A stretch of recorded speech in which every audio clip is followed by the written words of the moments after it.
Welcome. Reading Goodnight Stories with Bored Grandma. Hello everybody, Grandma here.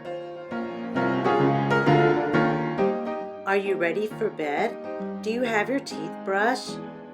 If so, here we go.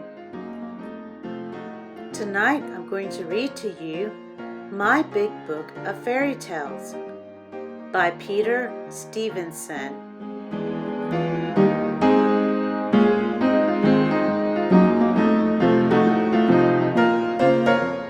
Retold by Louisa Somerville.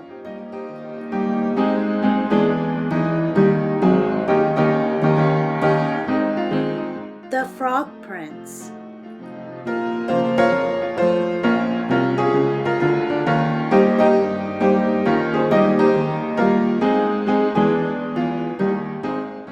Once there lived a king who had just one daughter.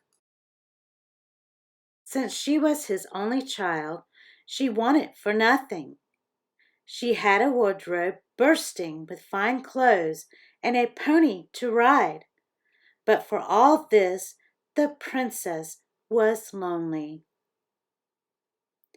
"How I wish I had a friend," she sighed.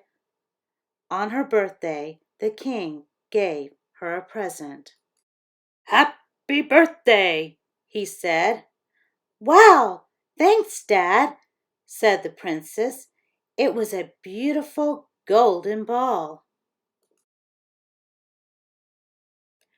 The princess dropped all her other presents and snatched up the golden ball.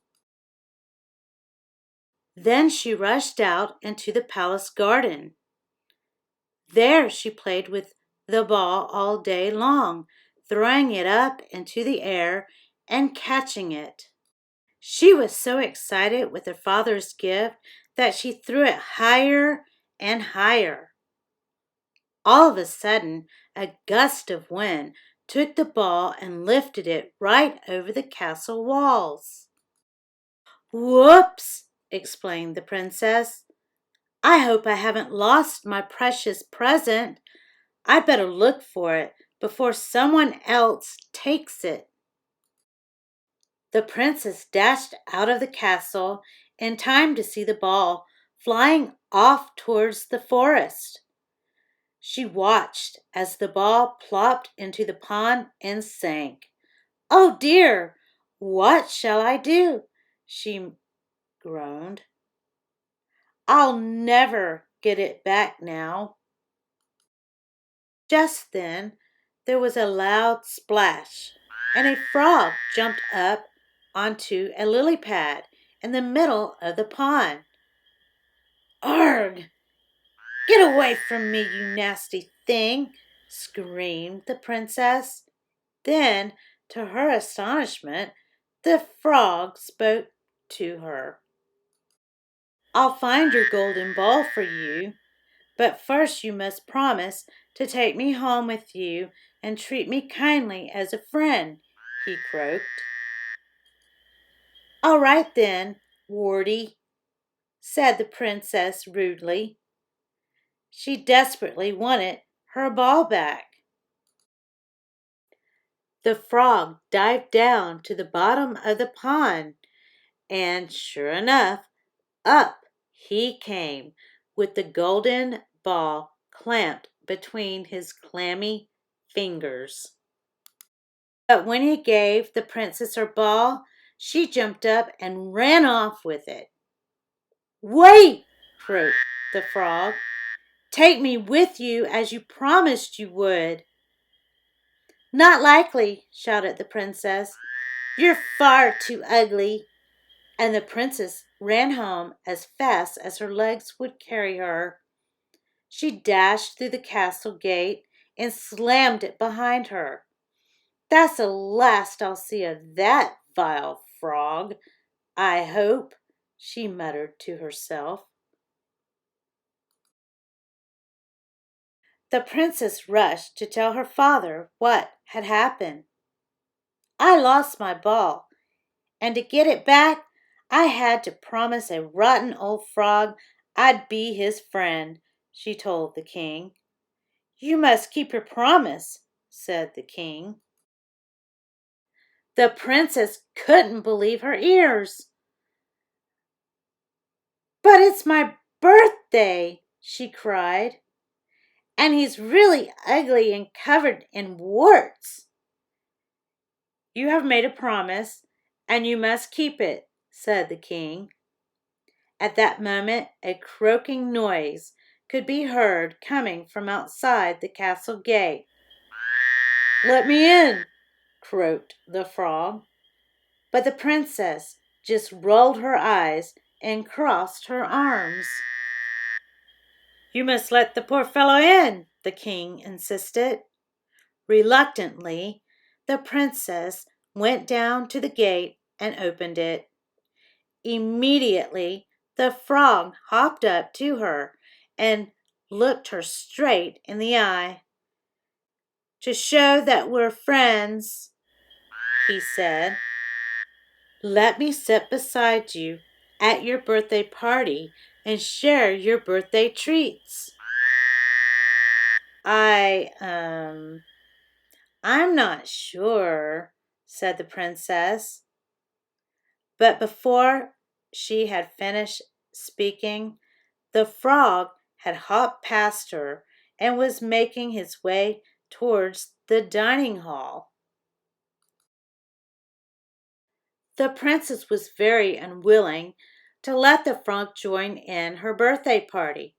Look here, she whispered. You can have my finest clothes and even my pony. Just leave me alone. But the frog replied, I don't want any of your things. I only want to be your friend. Reluctantly, the princess let the frog sit beside her at the table, but when she thought the king wasn't looking, she pushed the frog into a bowl of jelly. I don't like jelly, croaked the frog. Let me share the food from your plate. The princess was about to shake her head, but she saw that the king was frowning at her. Slowly, she pushed her plate over to the frog and was forced to let him share her food. First, the frog tasted a large piece of pizza and then a slice of cake. Delicious, he cried as he smacked his wet lips with his slimy fingers and slurped his juice through a straw. The princess began to feel quite sick. Once the frog had eaten his fill, he turned to the birthday girl again. Now, princess, he said, it is my dearest wish that you should kiss me. No way, shrieked the princess. That's disgusting. The frog suddenly leaped up towards her from the table. The princess clamped her hand over her mouth to stifle a scream. Remember your promise, hissed her father. You must do what you can to be his friend. Try as she might, the princess could not persuade her father to take her side. The king was frowning so hard that in the end she had to agree to kiss the frog, even though it was her birthday. I'm only doing this because you made me, she whispered to her father. I'm not doing it for him. She closed her eyes as tightly as she possibly could, counted to 10, took a deep breath, puckered up her lips, and kissed the frog's damp, warty head. Open your eyes, said a voice that didn't sound a bit like the frog's. When the princess did open her eyes again, she was utterly amazed to see a devastatingly handsome prince in front of her. "Who are you?" she gasped. "I'm a prince who was turned into a frog by a wicked witch," he told her. "She said the spell would only be broken if a princess took me into her castle, shared her food with me, and kissed me. Your kiss has broken the spell.